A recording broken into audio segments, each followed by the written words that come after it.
شهر رمضان الذي أنزل فيه القرآن. الحمد لله والصلاة والسلام على نبينا محمد. Amma ba'd, Assalamualaikum warahmatullahi wabarakatuh. Mga minamahal naming mga tagapakinig, sa ating relihiyong Islam ay meron tayong dalawang Eid. Yun ang Eid al-Fitr at ang Eid al-Adha. Na kapag yung dalawang Eid na yan ay sumasapit, ang mga kamusliman, sila ay kanilang pinagdiriwang ang araw na ito. Sapagkat ito ay mahalagang araw sa ating relihiyong Islam.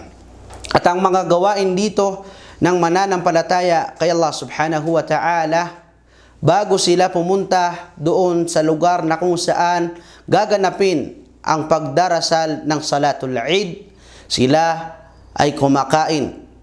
Yan yung Salatul Eid al-Fitr. Sila ay kumakain bago sila magpunta doon sa lugar na sila ay magsasagawa ng pagdarasal.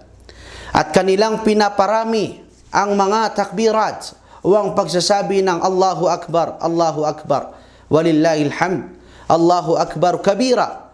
At kaugalian din ng isang mananampalataya kay Allah subhanahu wa ta'ala, tuwing sasapit ang Yawmul Eid, sila ay nagbabatian.